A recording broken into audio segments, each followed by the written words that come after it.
Bon matin tout le monde, bienvenue au Pause Café Trucs et Astuces. Ce matin, j'ai Jacques Plante avec nous qui va couvrir l'importation des documents par l'eau à l'aide du Data Transfer Workbench. Jacques, est-ce que tu m'entends?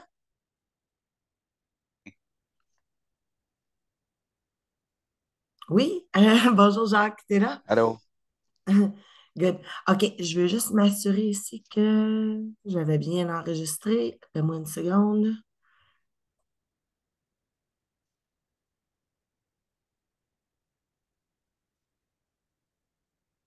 Parfait. Donc, fait que ce matin, on couvre l'importation des documents par l'eau à l'aide du Data Transfer Workbench. Je vais juste avancer ici à le menu du jour. Fait que Jacques, bienvenue. Merci beaucoup de nous montrer la présentation. Ça me fait plaisir. Bon, merci de me recevoir. Donc, euh, donc c'est ça. Aujourd'hui, on va couvrir le Data Transfer Workbench. On a seulement que 30 minutes. C'est un outil très important dans SAP qui vous permet de sauver beaucoup de temps d'import, ainsi de suite. Mais une petite demi-heure, c'est pas beaucoup pour couvrir ce module-là, comme je vous disais, très important.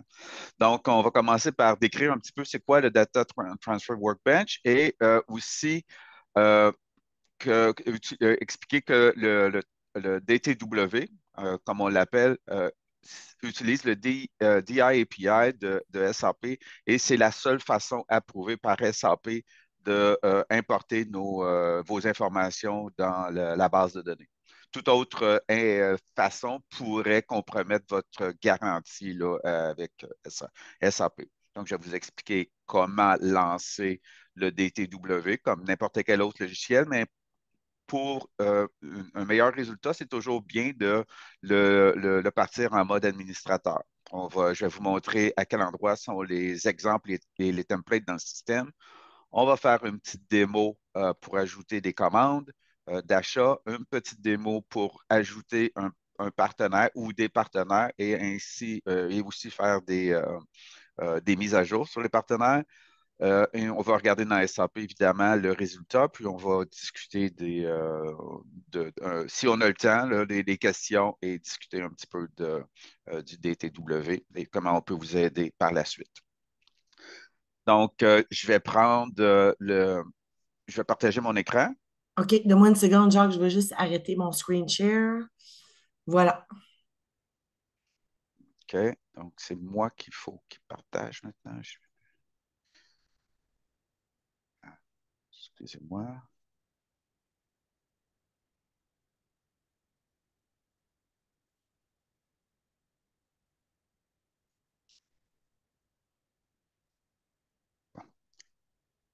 Voilà.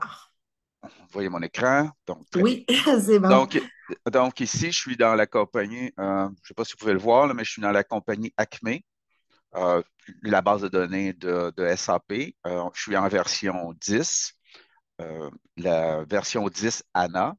Donc, ce que je vais vous expliquer aujourd'hui convient très bien pour SQL, les versions précédentes et ainsi de suite. Donc, on est dans notre version SAP test ici. Je vais commencer par vous expliquer à quel endroit. Mais comme tous les autres logiciels de SAP, vous allez les retrouver dans votre Explorer ici sous le dossier SAP Business One. Dans le SAP Business One, normalement, vous devriez trouver le DTW ou le Data Transfer Workbench. Si vous ne le trouvez pas, peut-être qu'il n'a pas été installé ou peut-être qu'il se trouve aussi sur votre serveur. Il n'est pas installé sur toutes les applications. Ce n'est pas un logiciel qui s'adresse à tous les usagers. Ça devrait être seulement par les usagers, les super utilisateurs qui comprennent bien le besoin là, que vous aurez à faire. Donc, on a le logiciel ici. Et dans le même dossier, vous allez retrouver un autre dossier qui s'appelle Template. Dans le template, vous allez avoir des exemples que SAP nous fournit.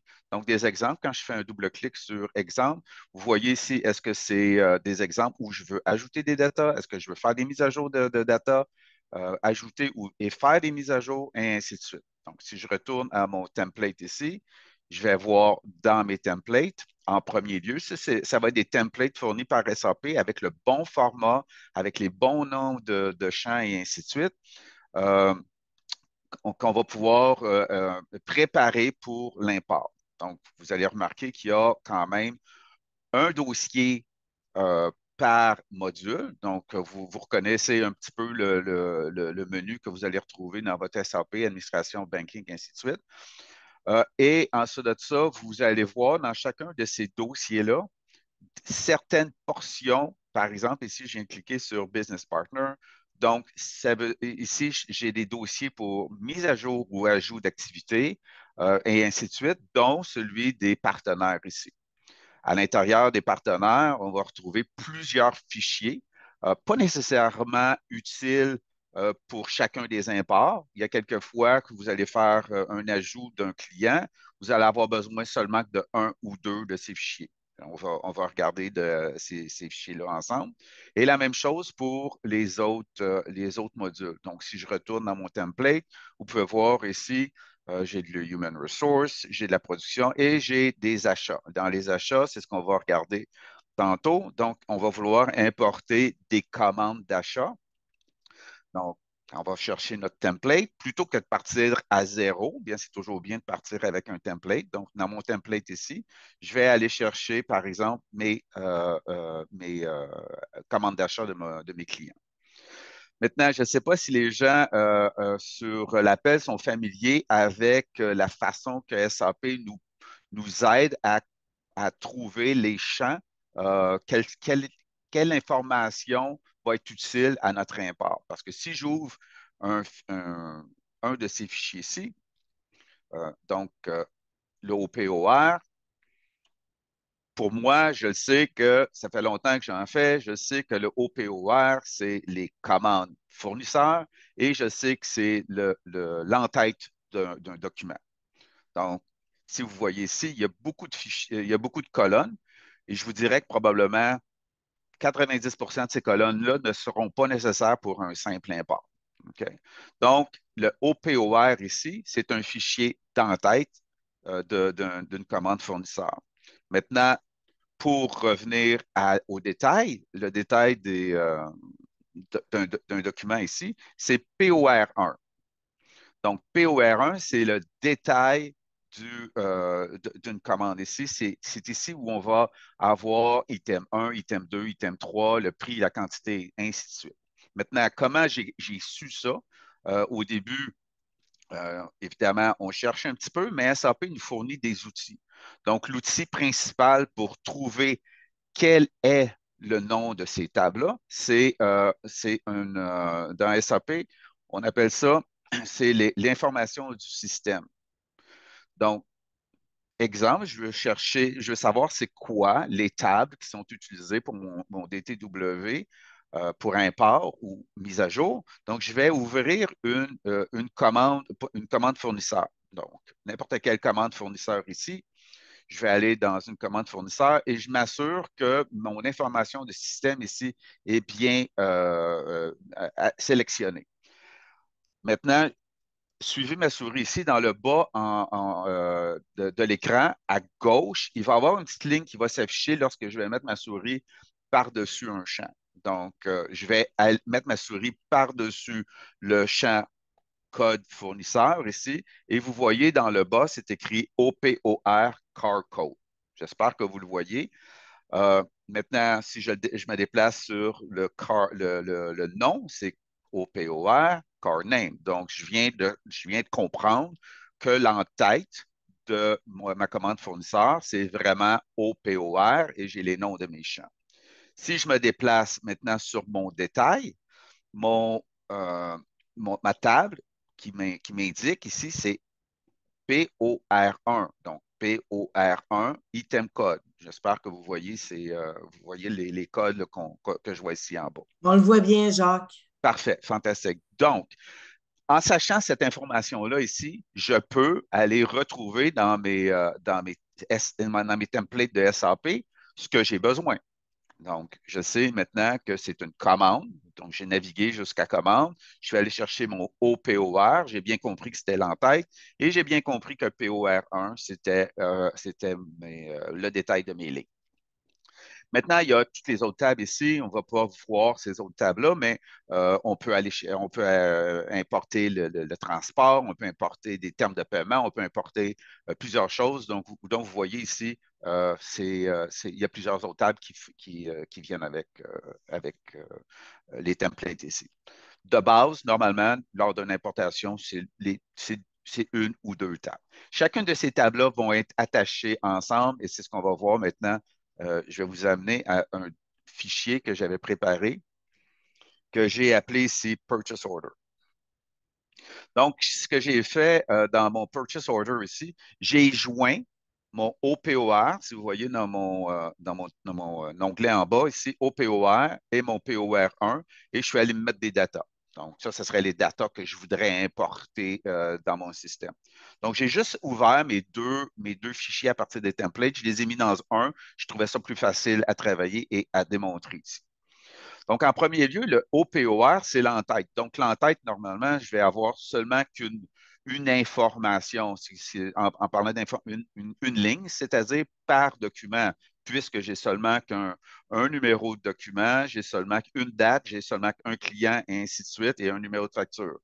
Par contre, dans le POR1, je me retrouve avec plusieurs lignes. Ben, je peux me trouver jusqu'à plusieurs lignes. Il pourrait y avoir une ligne, mais je pourrais en avoir aussi 250 lignes. Maintenant, le lien qu'il y a entre ces deux champs-là vont être mon numéro interne de SAP. Donc ici, j'ai juste mis un numéro interne que je l'ai appelé 1 et que je le relie à mon POR1 par 1. Donc, je comprends en visualisant ici que mon document 1 est lié à mon POR1 ici avec quatre items. OK?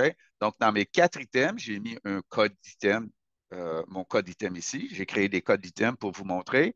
La description, j'en aurais pas de besoin puisque la description est déjà dans le système.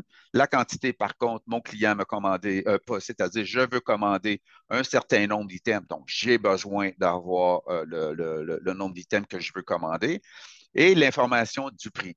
Donc, si l'information est dans une liste de prix qui réfère au fournisseur, bien, le prix va afficher, mais si je ne l'ai pas, je peux l'indiquer ici. Comme je vous disais tantôt, il y a beaucoup de lignes, il y a beaucoup de colonnes ici. Je n'aurais pas besoin de plus de colonnes que ça pour cet exemple-là, par exemple. OK?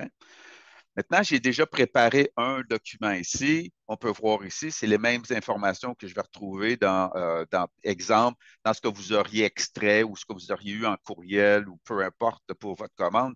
Vous pourriez aller chercher cette information-là. Donc, lui, ici, je l'ai déjà copié dans mon onglet ici, dans mes exemples.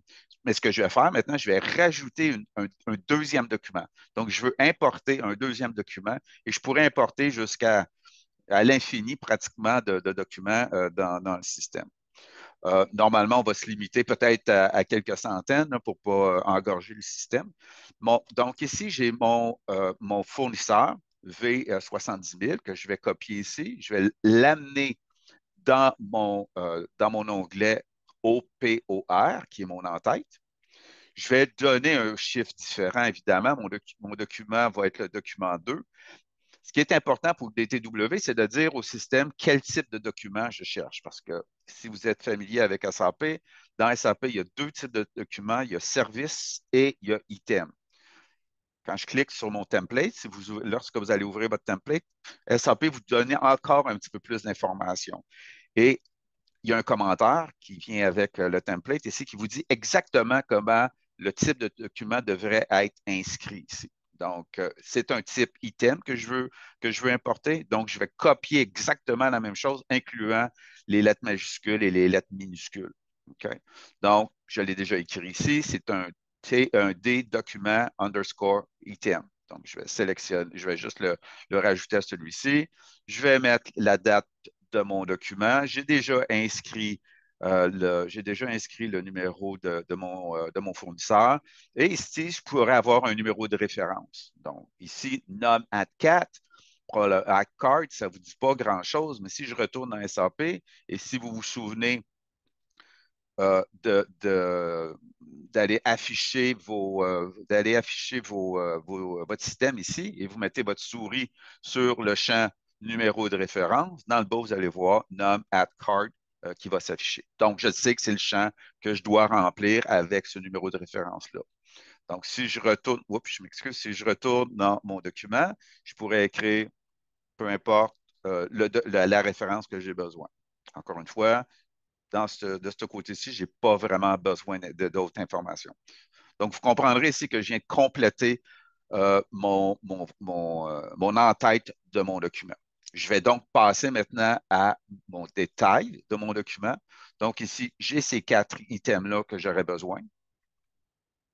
Je vais aller à mon OPOR. En premier lieu, je vais inscrire mon numéro 2, qui est la référence à mon en-tête. Je m'excuse, je vais juste. Oups. Je pense que j'ai. Je m'excuse, copier. OK. Donc, je vais faire ma référence à mon document. Je vais aller chercher mes quantités et mes prix.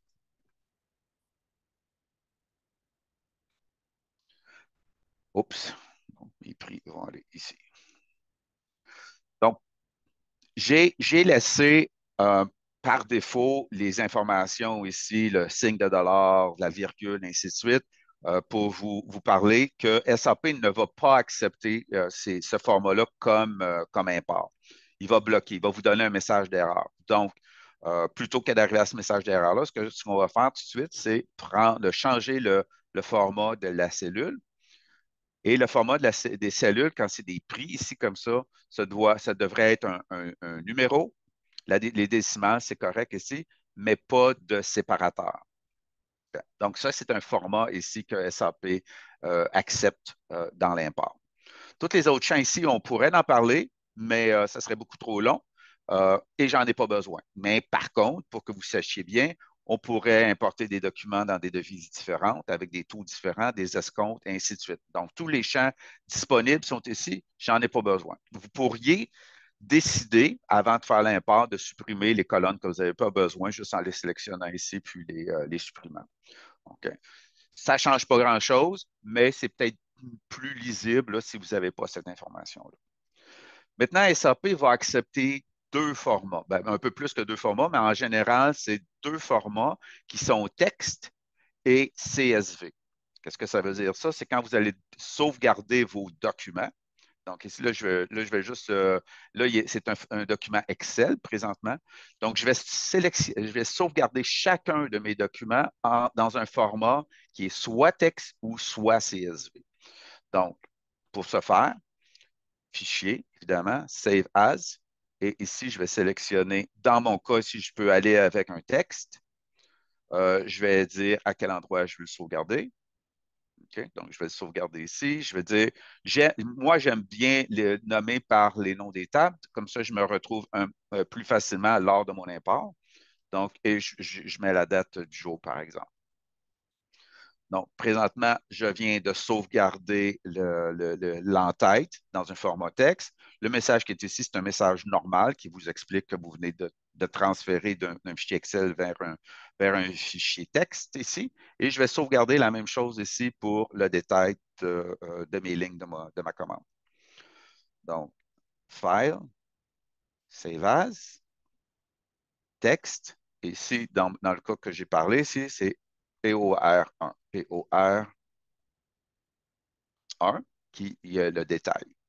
Et je vais le sauvegarder au même endroit. Je ne me trompe pas, il devrait aller au même endroit ici. Okay. Donc, juste pour m'en assurer, si celui-ci, je peux le fermer, je n'ai pas besoin. Donc, si je viens ici, je peux voir que mes 2 fichiers sont dans ce dossier-ci. Okay. Donc, maintenant, si on retourne à notre menu et je vais voir mon SAP, et comme je mentionnais précédemment, si possible, pour éviter les erreurs, exécuter le programme en mode administrateur. Donc, en espérant que vous ayez les droits administrateurs sur votre station. Si vous ne les avez pas, il faut les demander. Donc, ce que ça va faire, c'est que ça va nous ouvrir le menu normal de login. Donc, je vais juste me loguer, je vais sélectionner ma compagnie, je vais entrer le mot de passe de SAP. À ce moment-ci, c'est le mot de passe de SAP. Donc, vous conviendrez que pas tout le monde devrait pouvoir aller écrire dans la base de données. Donc, c'est seulement que des usagers bien formés, puis qui comprennent le système. Par contre, comme je disais tantôt, en utilisant le DI API approuvé de SAP, ben, qui est DTW et utilise justement cet outil de connexion-là. Normalement, il y a quelque chose qu'on importe qui est pas compatible, le système ne va pas le permettre. Donc maintenant, on vient d'ouvrir le DTW. Il y a un menu ici que vous pouvez naviguer, mais le plus important, et normalement, c'est celui tout de suite où les usagers vont aller, c'est import. Je veux faire un import. Il y a plusieurs types d'imports. En premier lieu, on peut vouloir amener des configurations. Ça va être surtout utilisé au début quand on fait notre implantation. Donc, toutes les informations de taxes, les informations de banque, nos items, pas nos items, je m'excuse, mais toutes les configurations qui vont venir ici. Le deuxième, c'est les master data. C'est bien écrit ici, les clients, les items et en plus. Et on a des transactions à importer. Donc, des factures, des purchase orders. Donc, c'est bien inscrit ici, c'est vraiment ce que j'ai besoin. Donc, je sélectionne mes transactions data, purchase order. Dans l'écran suivant, ça me demande qu'est-ce que je veux faire. Est-ce que je veux ajouter des datas ou je veux mettre des datas à jour? Donc, c'est très important ici, puisque moi, ce qu'on voulait faire présentement, c'était d'ajouter des commandes fournisseurs. Donc, je ne peux pas faire des mises à jour de mes commandes fournisseurs. Donc, je vais sélectionner mon Add New Data. Maintenant, encore une fois, vous avez principalement le même menu que vous allez retrouver dans SAP. Je vais aller chercher mes achats ici, Purchasing Order. Suivant, ici, m'assurer que le format dans lequel j'ai sauvegardé mon document va être le même format que Data Transfer Workbench va essayer de retrouver. Donc, c'était bien un texte Data Tab Delimited. Comme je vous disais tantôt, ça aurait pu être aussi un CSV ou ODBC, mais normalement, on s'en tient au CSV et au texte. Maintenant, vous vous souvenez qu'on avait vu plusieurs tables dans notre fichier template ici. Mais donc, chaque ligne ici s'adresse à une table qu'on avait dans notre template. On a préparé seulement que deux fichiers qui étaient l'entête, donc c'est le document ici. On va cliquer sur les trois petits points ici. On va aller dans notre dossier qu'on avait sélectionné. Et c'est pour cette raison ici que j'avais écrit OPOR. Je sais que ça, c'est mon en-tête. Je vais descendre dans ma liste ici. Toutes les autres, je n'ai pas vraiment besoin de rien d'autre, sauf que les lignes qui sont ici, les lignes de documents. Donc, je vais aller chercher mes lignes de documents. Oups, que je vais amener ici. Si je me suis trompé, je peux l'enlever en cliquant sur le petit X. OK? Donc, maintenant, je vais poursuivre. Dans cet onglet-ci, vous remarquerez à gauche ici, j'ai deux lignes. Donc, j'ai mon en-tête et j'ai mon détail ici. En cliquant sur ces documents-là, je peux voir que mon système s'est bien connecté avec la base de données. Ici, c'est la source, donc c'est mon document. Et ici, c'est la target. La target, c'est la base de données de SAP. Donc, comme mon fichier était bien monté, les noms des colonnes dans mon fichier étaient bien montés, le Data Transfer Workbench a trouvé le lien qui s'adresse euh, voyons, à la source, à la target, je m'excuse. Donc, je peux descendre rapidement, voir s'il y a quelque chose qui manque. Oups, oui, je vois quelque chose qui manque ici, mais je pense que ce n'est pas bien grave. Mais au pire, aller, s'il manquait, et parce que j'avais le mauvais nom dans le système, je pourrais venir le sélectionner manuellement. Donc, j'aurais tous les noms dans ma base de données, puis je pourrais venir bon, en anglais, on dirait mapper là, correctement l'associer correctement avec SAP. Maintenant, je vais aller à ma ligne. Je peux voir la même chose. Oui, tout est beau, je suis content. C'est pour ça un petit peu, hein, que je disais tantôt, si vous nettoyez votre fichier, ben, vous allez seulement qu'avoir les lignes que vous avez besoin ici. Maintenant, vous pouvez aussi cliquer sur la source. La source va vous amener, va vous donner les informations qu'il y a dans votre document. Donc, rapidement, vous pouvez voir, est-ce que ça fait du sens? Est-ce que j'ai des choses qui ne semblent pas être correctes? Donc, évidemment, plus vous avez de data, plus ça va être difficile de vérifier, mais c'est bien de regarder s'il y a une donnée qui semble pas bien fonctionner et vous pouvez retourner à votre fichier puis le repréparer. Même chose pour le document. Si je vais sur la source, ben, je peux bien voir que j'ai deux documents. Je vois est-ce que oui, mes types sont corrects, ainsi de suite. Donc, je vais passer sur le next. C'est l'avant-dernière étape ici où on peut décider qu'est-ce qu'on veut faire avec le système, quel est le comportement de SAP et du DTW si on rencontre une erreur ou si tout va bien. Donc, le premier choix ici, ça va être de canceller l'importation et faire un rollback. Donc, autrement dire, revenir à l'état original de nos data. Ou faire la mise à jour de tout ce qu'on peut mettre à jour. Et puis, on s'arrête, puis on va donner un fichier de ce qui n'a pas fonctionné. J'aime moins les deux premiers. J'aime beaucoup le troisième parce que je suis capable premièrement, de dire à mon système combien d'erreurs que je suis prêt à voir avant que le système arrête. Donc, je peux lui dire, si j'ai un long, long fichier, qui a 5000 lignes, bien évidemment, je ne veux pas demander 5000 lignes. Je dis, ben, arrête-toi, là, une fois que tu as trouvé 10 erreurs, arrête-toi, montre-moi c'est quoi les erreurs, puis on va les corriger, et ainsi de suite. OK? Donc, je pourrais lui dire 10. Ça, ce serait le choix que je recommanderais. C'est le Ignore Up to 10 Error ici. Et je ferai une simulation de mon import. Simulation va juste vérifier si tout se passe bien ici. Donc, dans le système ici, ça va passer à travers ma simulation. Si vous aviez plusieurs transactions, le système passera à travers, vous direz est-ce qu'il y en aurait qui sont importés. Ici, le message est importé, mais en fait, ils ne sont pas importés vraiment parce que c'est une simulation que je viens de faire. Et vous direz ici le nombre de messages d'erreur qui est arrivé. S'il y avait des messages d'erreur, et je pourrais en provoquer un ici, en, par exemple, en allant dans l'item puis lui dire que cet item-là, c'est un item que je n'achète pas. OK? C'est un item que je n'achète pas ici. Je vais retourner à mon DTW. Je vais reculer en arrière. Je vais revenir. Mon fichier est toujours le même. Je n'ai pas besoin de changer mon fichier. C'est vraiment dans SAP où j'ai changé les informations. Et je fais Next, j'import et le système vient me dire, oups, il y a un message d'erreur. Il y a quelque chose qui n'a pas marché. OK? Donc, je vais cliquer sur Finish. Et si je regarde dans le système ici, j'ai un display et je peux lui dire, ben, montre-moi seulement que les successful, donc, ou seulement que ceux qui ont pas fonctionné. Donc, quand je regarde ici, le message n'est pas nécessairement très clair, la manière que le système le fait. Par contre, il va quand même vous dire c'est à quelle ligne ou c'est quel item, ainsi de suite, qu'il y a un problème. Vous pourriez aussi cliquer sur le error file ici, aller dans le système, voir, il y a un log qui s'est fait qui va vous dire quel item a été. Non, dans ce cas-ci, il ne me dit pas c'est lequel, il a juste bloqué. Mais par contre, vous pouvez retourner maintenant à votre SAP.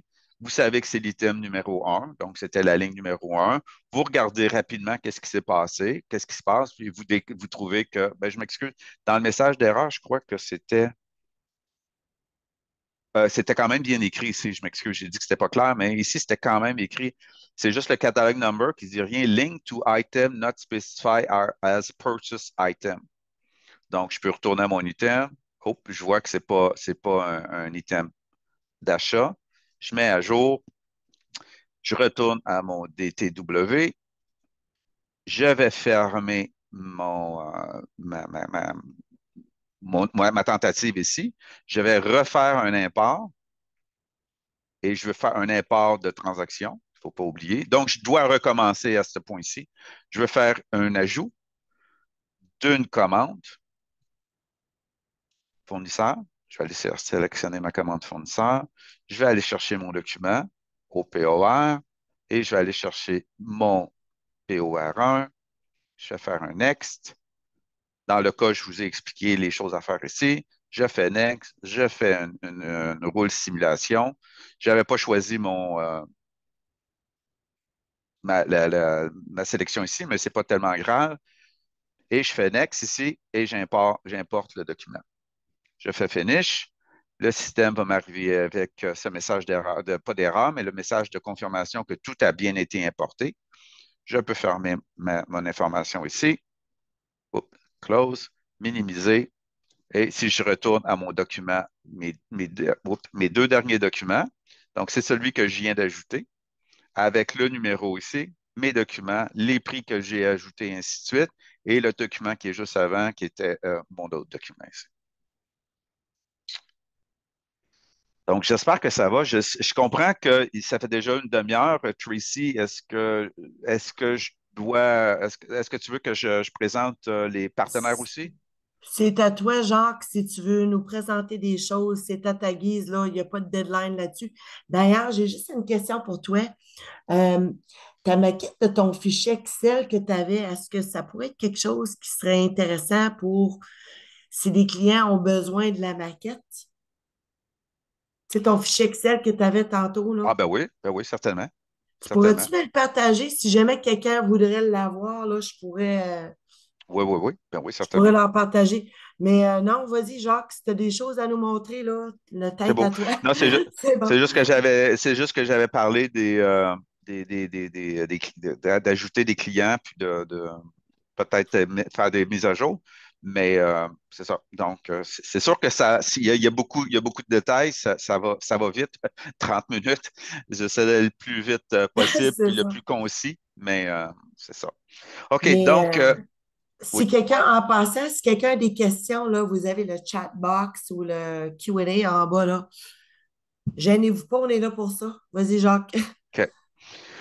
Donc, maintenant, si je voulais importer des clients, donc des partenaires, on va dire des partenaires ici. Donc, comme la même recette que tantôt, si je m'en vais dans mes partenaires, j'ai ma fiche partenaire, je me suis assuré que j'affiche des informations. Donc, en mettant ma souris sur le champ, je peux tout de suite voir que c'est au CRD et je peux aussi savoir dans mes templates ici, si je retourne à mes templates, que c'est vraiment des partenaires que je veux importer. Donc, si je m'en vais dans mes partenaires ici, partenaire Master Data, c'est bien ce que je veux importer. Ici, encore une fois, j'ai plusieurs fichiers, dont le plus important pour les informations générales, ben, c'était ce qu'on vient de voir, c'était OCRD. Dans OCRD, c'est les informations de clients dont on a besoin, dont le car code, le car name, quel type de client. Le type de client, si je mets ma souris sur le petit commentaire, ça me dit est-ce que c'est un C customer ou un C supplier ou peut-être un lead dans SAP? Quel groupe, ainsi de suite. OK. Donc, il y a beaucoup de champs ici, encore une fois, qui ne sont pas nécessairement utiles pour commencer l'import, mais le minimum serait probablement le car code, le car type, je m'excuse le nom, évidemment, puis probablement des contacts. Donc, les contacts vont se retrouver. Je m'excuse si je fais juste tasser ça ici. C'est bien clair dans les tables ici. Donc, je peux voir, j'ai des adresses, j'ai les méthodes de paiement, j'ai aussi contact employee. Donc, ici, j'ai un contact employee. Je me souviens plus si j'avais monté le fichier. Oui, j'avais monté un fichier test ici. Je vais juste refermer celui où vous pouvez le trouver. Je n'avais monté un pour vous montrer. Donc, j'ai mon OCRD test. Dans ce cas-ci, je n'ai pas été gentil, je n'ai pas mis sur deux onglets, mais c'est parce que je l'ai déjà sauvegardé, lui, je crois, en CSV. Mais donc, ceci est mon fichier qui est déjà prêt à import. Donc, dans ce cas-ci, je veux me créer trois partenaires, donc le C001, 02 et un fournisseur qui est 001 ici. Le nom de mes partenaires, le type de mes partenaires, numéro de téléphone, ainsi de suite, et toute l'information dont j'ai besoin. Mais en même temps, je vais quand même importer en même temps ici les contacts de mes partenaires ici. Donc, si j'ouvre mon fichier contact, je peux voir de la même façon qu'on avait vu tantôt, j'ai un lien entre mon OCRD et les contacts OCPR ici. Donc, ça, c'est les deux tables dont j'ai besoin. Le lien qui est entre les deux, c'est le car code. Donc, autrement dit, j'ai un car code ici C001 qui va se référer à trois contacts. Vous pouvez voir ici que j'ai trois contacts et chacun de mes contacts ont des informations dont je veux importer. Donc, un nom d'adresse, un courriel, numéro de téléphone, des remarques ou des choses comme ça. Mon C002, j'ai seulement qu'un contact. Mon V001, qui est un supplier, j'ai seulement qu'un contact ici. OK? Donc, si je retourne à mon Data Transfer Workbench, je veux faire un import. Dans le cas qui nous concerne ici, c'est des master data. On peut le voir ici dans la description. Business partner. Donc, next. Je veux faire un ajout de business partner. Donc, mais si je savais que dans mon fichier, il y avait des choses que je voulais mettre à jour, puis il y en a d'autres que je veux ajouter, ben là, je pourrais sélectionner Add New Data and Update Existing Data. Dans le cas qui m'intéresse ici, c'est Ajouter. Je vais aller à Next. Dans ma sélection ici, je vais sélectionner mon business partner. Vous voyez quand ma sélection précédente n'est pas disponible, les champs sont grisés. Donc, je ne peux pas les sélectionner puisqu'ils ne sont pas disponibles à cet endroit-là. Donc, je vais sélectionner mes partenaires. Je sais que je veux importer, dans ce cas-ci, c'est un CSV. Je vais aller chercher mes OCRD, qui est ma page générale. C'est la première page qui s'ouvre lorsque vous ouvrez un business partner. Et je veux aller chercher des employés. Donc, c'est OCPR, les contacts, c'est-à-dire. Les autres onglets, on passera à travers lors de prochaines sessions, puisqu'ils sont un petit peu plus compliqués là, à l'import et surtout à la mise à jour. Donc, je vais aller avec seulement que deux niveaux ici. Donc, j'ai sélectionné mes deux fichiers. Je vais faire Next. Comme tantôt, on peut voir est-ce que les champs se sont bien liés avec la base de données. Même chose avec mes contacts. Je peux voir les sources ici. Je regarde les informations, grosso modo, si ça fait du sens, et je poursuis mon assistant ici. Je pourrais, les mêmes sélections ici, je pourrais faire un run simulation. Le système va me dire s'il y a eu des erreurs. Je n'ai pas d'erreur dans ce cas-ci. Donc, je vais faire close. Comme tantôt, je pourrais provoquer une erreur là, juste en ayant un groupe qui n'existe pas ou des choses comme ça. Là. Donc, ici, je vais poursuivre, je vais les importer. OK? Donc, je vais terminer ça ici, je vais fermer. Maintenant, si je retourne dans le système, et je vais chercher oups, je m'excuse, le client C001, puisque je viens de le créer. Donc, C001, je suis en mode recherche présentement. Il va aller chercher le client, mais là, je me rends compte que j'ai peut-être emmené le mauvais code de client. J'aimerais avoir un code distributeur ou peu importe. Maintenant, dans SAP, pour faire ça, je dois connaître le code interne du système. Bon, ben, comment je vais faire pour connaître le code interne du système? Si je m'en vais dans mes groupes clients, redéfinir ici, je veux trouver la table dont j'ai besoin. OK? Donc, la table que j'ai besoin, c'est OCRG. Dans le bas, c'est OCRG. Donc, je vais aller dans mes outils. Il y a peut-être des choses ici que vous n'êtes pas familier, peut-être que vous l'êtes. Vous poserez vos questions. Ça va me faire plaisir de vous expliquer ou faire une autre session là, pour l'expliquer. Mais SAP vous fournit des outils pour aller questionner votre base de données et il vous fournit certaines réponses. Donc, on sait maintenant que la table dont j'ai besoin, c'est OCRG. Ça, c'est la table des groupes de partenaires, donc OCRG. Je vais l'avoir. Donc, ici, c'est les champs d'OCRG. Donc, j'ai le groupe name, j'ai le groupe type, j'ai le price list, et ainsi de suite.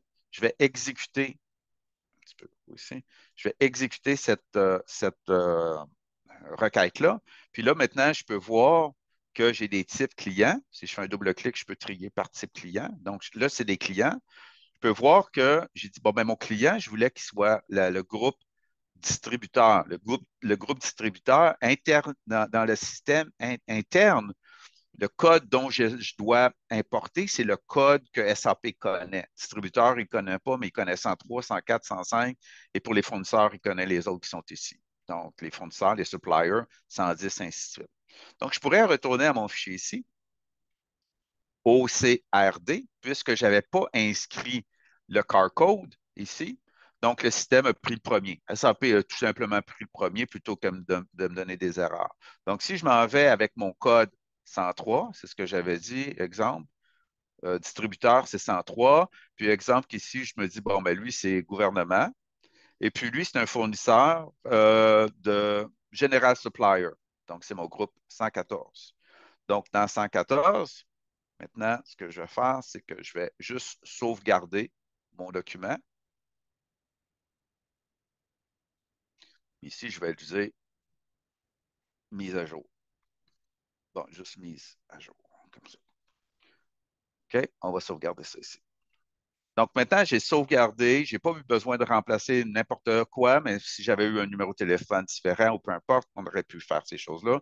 Je vais retourner à mon Data Transfer Workbench. Je suis à la première étape de mon import. Je suis bien connecté à ma base de données. Vous pouvez le voir ici, là.